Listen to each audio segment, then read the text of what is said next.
Hello అండి, welcome to Swathi kitchen. వేడి వేడి అన్నంలోకి కమ్మగా ఉండే బీరకాయ పప్పుని ఎలా తయారు చేసుకోవాలో చూపిస్తున్నాను.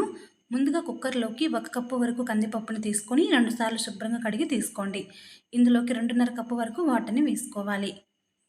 వాటర్ వేసుకున్న తర్వాత పావు టీ స్పూన్ వరకు పసుపు, అలాగే పెద్ద ముక్కలుగా కట్ చేసుకున్న 2 టమోటాలు, 1 ఉల్లిపాయ, 4 పచ్చిమిరపకాయలను తుంచి వేసుకోవాలి.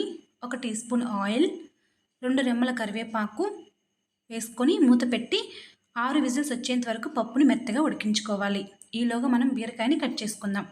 అందుకోసం నేను ఇక్కడ ఒక బీరకాయను తీసుకున్నానండి. శుభ్రంగా కడిగి తొక్కుని లైట్గా తీసేసుకొని ఇలా పెద్ద పెద్ద ముక్కలుగా కట్ చేసుకొని పక్కన పెట్టేసుకోండి. ఇలా పెద్ద ముక్కలుగా కట్ చేసుకుంటేనే పప్పులోకి బీరకాయ అనేది తగులుతూ చాలా బాగుంటుంది.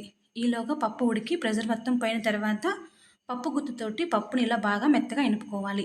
ఇలా ఎనుపుకున్న తర్వాత ఇందులోకి 2 టేబుల్ స్పూన్ల వరకు చింతపండు రసాన్ని యాడ్ చేసుకొని 1 గ్లాస్ వరకు వాటర్ని కూడా వేసుకుని బాగా కలుపుకోండి. మనం చేసుకునే బీరకాయ పప్పు అనేది మరీ పలుచగా ఉండకూడదు. ఇప్పుడు రుచికి సరిపడా ఉప్పు, పావు టీ స్పూన్ కారం, ధనియాల పొడి వేసుకొని బాగా కలుపుకొని పక్కన పెట్టేసుకోండి. ఇందులోకి పోపుని ప్రిపేర్ చేసుకోవాలి.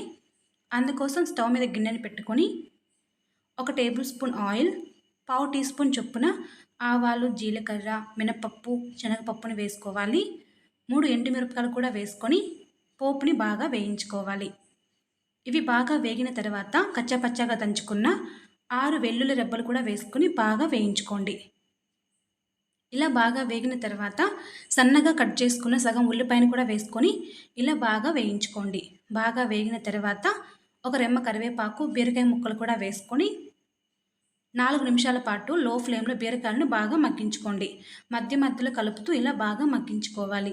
ఇలా బాగా మగ్గిన తర్వాత పప్పుని యాడ్ చేసుకోవాలి. యాడ్ చేసుకొని ఒకసారి బాగా కలుపుకొని లో ఫ్లేమ్లో 20 నిమిషాల పాటు మరిగించుకోవాలి. ఇలా లో ఫ్లేమ్లో మరిగించుకోవడం వలన పప్పు లోపల బాగా ఉడికి పప్పు టేస్ట్ అనేది చాలా బాగుంటుంది. 20 నిమిషాల తర్వాత కొంచెం కొత్తిమీర ఆకును వేసుకొని స్టవ్ ఆపేసి సర్వ్ చేసుకోండి.